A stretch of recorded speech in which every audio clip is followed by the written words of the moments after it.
نحمدہ ونصلی علی رسولہ الکریم بسم اللہ الرحمن الرحیم۔ صرف 5 منٹ کا مدرسہ قرآن و حدیث کی روشنی میں 25 رجب المرجب۔ نمبر 1، اسلامی تاریخ۔ حضرت زید بن حارثہ رضی اللہ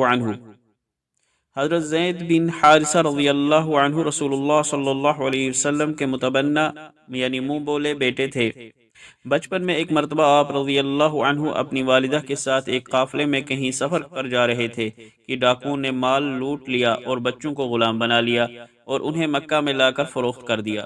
ان غلاموں میں سے حضرت زید رضی اللہ عنہ کو حکیم بن حزام رضی اللہ عنہما نے خرید کر اپنی پھوپھی خدیجہ رضی اللہ عنہا کو دے دیا۔ جب رسول اللہ صلی اللہ علیہ وسلم کا نکاح حضرت خدیجہ رضی اللہ عنہا سے ہوا تو انہوں نے یہ غلام بطور تحفہ حضور صلی اللہ علیہ وسلم کو دے دیا۔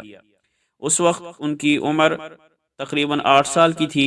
حضرت زید رضی اللہ عنہ کے والد اور چچا ان کو تلاش کرتے کرتے مکہ پہنچے اور حضور صلی اللہ علیہ وسلم سے حضرت زید رضی اللہ عنہ کو مانگا۔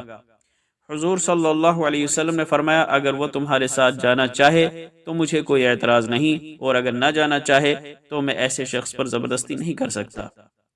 حضرت زید رضی اللہ عنہ نے اپنے باپ اور چچا کے مقابلے میں حضور صلی اللہ علیہ وسلم کے ساتھ رہنا پسند کیا اور باپ کے ساتھ جانے سے انکار کر دیا۔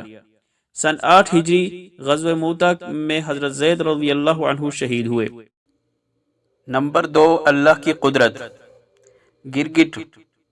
اللہ تعالی نے گرگٹ کے اندر عجیب و غریب بات رکھی ہے۔ یہ پورے دن سورج کی روشنی میں رہتا ہے اور اس سے غذا حاصل کرتا ہے۔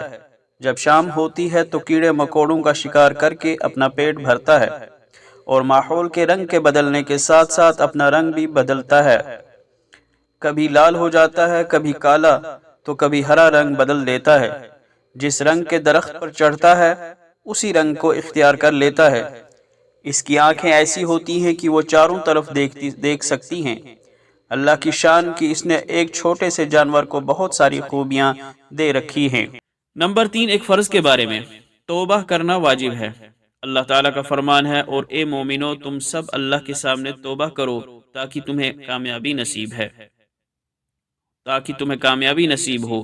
حضور صلی اللہ علیہ وسلم نے فرمایا لوگو اللہ سے توبہ کرو کیونکہ میں دن میں 100 مرتبہ توبہ کرتا ہوں۔ نمبر 4، ایک سنت کے بارے میں۔ ہدیہ قبول کرنا۔ حضرت عائشہ رضی اللہ عنہ فرماتی ہیں رسول اللہ صلی اللہ علیہ وسلم ہدیہ قبول فرماتے تھے اور اس کا بدلہ بھی دیا کرتے تھے۔ نمبر 5، ایک اہم عمل کی فضیلت۔ قرآن کی تلاوت کرنا۔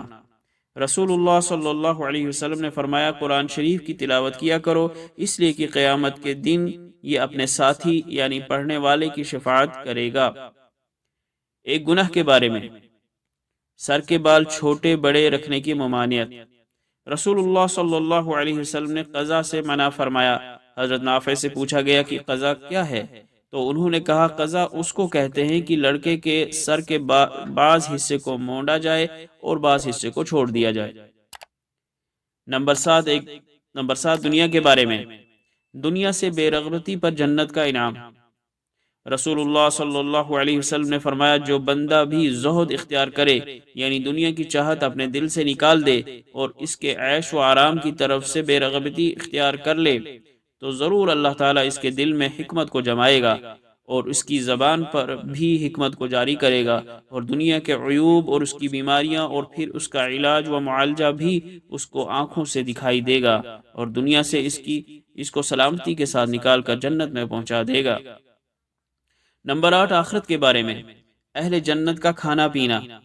قرآن میں اللہ تعالیٰ فرماتا ہے یقیناً اللہ تعالیٰ سے ڈرنے والے امن کی جگہ میں ہوں گے یعنی باغوں اور چشموں میں باریک اور موٹے ریشم کا لباس پہن کر ایک دوسرے کے آمنے سامنے بیٹھے ہوں گے۔ یہ سب باتیں اسی طرح ہوں گی اور ہم بڑی بڑی آنکھوں والی حوروں سے ان کی شادی کر دیں گے اور وہ ان باغوں میں اطمینان سے ہر قسم کے میوے منگاتے ہوں گے۔ نمبر 9، طب نبوی سے علاج۔ بیماریوں سے عافیت کی دعا۔ رسول اللہ صلی اللہ علیہ وسلم ان الفاظ میں دعا کرتے تھے اللہم عافنی فی بدنی، اللہم عافنی فی سمعی، اللہم عافنی فی بصری، لا الہ الا انت۔ ترجمہ: اے اللہ میرے بدن میں عافیت دے، میری سماعت اور بصارت میں عافیت دے، تیرے سوا کوئی معبود نہیں۔ نمبر 10 قرآن کی نصیحت۔ صبر اور نماز کے ذریعے اللہ سے مدد مانگو۔ قرآن میں اللہ تعالیٰ فرماتا ہے اور صبر اور نماز سے مدد حاصل کرو، اور نماز بھاری ضرور معلوم ہوتی ہے مگر ان لوگوں کو نہیں جو خشوع یعنی دھیان اور عاجزی سے پڑھتے ہیں۔ اللہ تعالیٰ عمل کرنے کی توفیق عطا فرمائے۔ وآخر دعوانا ان الحمد للہ رب العالمین۔